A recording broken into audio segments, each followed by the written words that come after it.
Okay, guys, I apologize. I'm so not technically savvy. I've struggled with trying to find a way to make the video. But unfortunately, you guys are going to get to see my where there's a will, there is a way. And I just want you guys to know that I have spoken to Miss Charlotte Iserbyt myself. I hope you enjoy. Oh, too, but look, I think you just didn't realize that you had actually accomplished a great deal already. Thank you. And you should, in a way, rest on your laurels for a while and find people that you feel in the community that you work with so far and get them all together, invite them over or whatever, and talk to them and ask them what they think.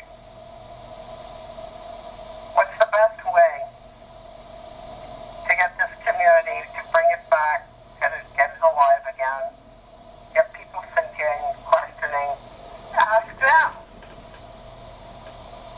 Tape it. And get those important people that you know in there too.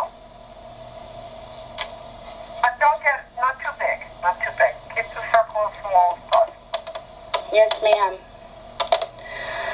Oh, I thank you so much. I've had so much wisdom come to me, and I needed this clarity and understanding of what my next step is. I have, like I said, worked diligently since the 4th of July to captivate this audience, and I know that they're receptive to me, and I take pride in that, and I have to do this the right way, so I appreciate that. In regards to Alex Jones, if you feel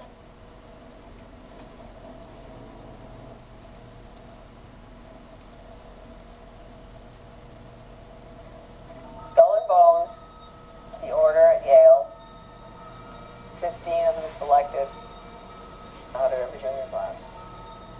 They paid. Wall Street financed Hitler, financed Stalin, creating communism, which is what they did. That's all very bad, and Skull and Bones is all involved in that with the order.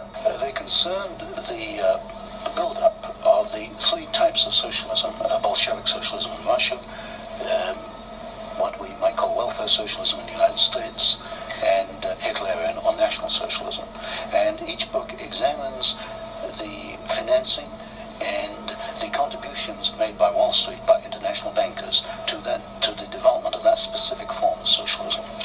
It also was involved in changing the American education system from a classical academic, brain-oriented thinking, destroying that, and imposing an animal training method, which Skull and Bones was deeply involved, and I think I would just say the only entity at that time deeply involved, and managed to bring that wretched system of operant conditioning, Pavlov, Skinner, whatever you want to call it, animal training, out of the laboratory in Leipzig, Germany, Wilhelm Wundt, and get it adopted by leading American educators.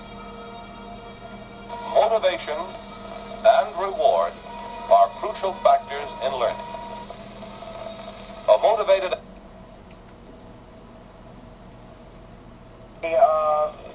The ultimate, it's the final nail in the coffin of what has been planned ever since the beginning of the last century by the elitist, really upper class, very wealthy families. You can go back, to the Whitneys, the et cetera, in the late 1800s. As you know, Alex, they had that meeting. It's in Tragedy and Hope by Carroll Quigley. He was President Clinton's mentor at Georgetown University, Carroll Quigley. I have that original book of his.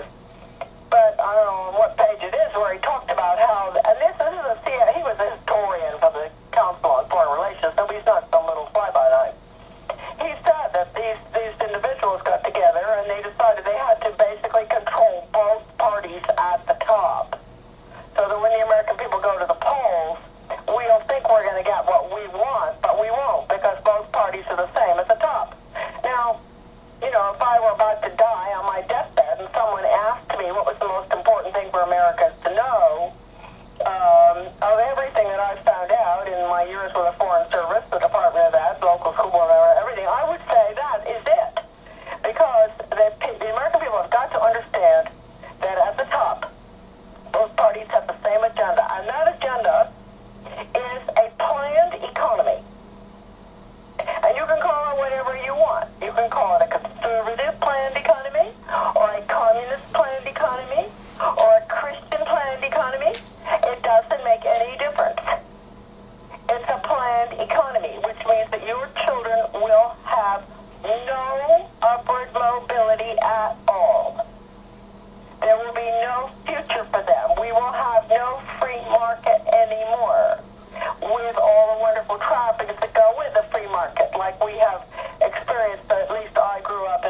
unless it's homeschooling, and you're not receiving any federal monies, any tax monies at all, no computer curriculum that is virtual computers like William Bennett's curriculum, do not go there.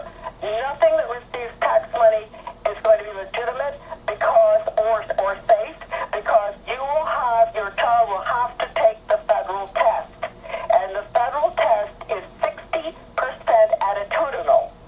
And that's why they want the teachers to have merit pay, performance-based pay now, to force the teachers into teaching to the federal, international, politically correct test. Now, let me just throw this out there, Charlotte, briefly. I mean, that's the key, is that no wonder the test scores are dropping, as you discovered. They want you learning anything but reading, writing, and arithmetic. It's all about basically being re-educated with diversity training, right. And it sets the precedent for federal/international curriculum, right. And that's what Bill and Melinda Gates are doing, is running around accelerating this. And it's school to work. It's nothing but training your child. There's a difference between training and education, very big. Training bypasses the brain. Has nothing to do with your child being able to figure out what's going on in the world or have a conscience or anything. The training is the Skinner part. Pavlovian. The Pavlovian part. And it's all in my book. All the documents, especially the appendices, marvelous appendices, which explain the Pavlovian method. But also, Alex, what we're doing today for you is this great article, The Loss of Free Will, is going to be up on my website and going to be sent to you. It has all these great links that people can click on to listen to key educators explaining them what conditioning is, that this is what's going to go on in your child's classroom. There will no longer be a true academic curriculum, and the charter schools will be the schools to implement it. They do not have elected school boards, charter schools. Charter schools, they act like they're the same as public schools, but they say they're innovative, and your parents are so happy because they can get their children out of this mess. So they destroy the old schools, Right. And then they bring in the new corporate schools. Absolutely, the public school teachers will jump ship, and this is what I've said all along would happen. Jump ship from the traditional public school system with its extremely good, I might say, setup. I mean, Sure. They have to destroy it before they rebuild it. Charlotte, stay there.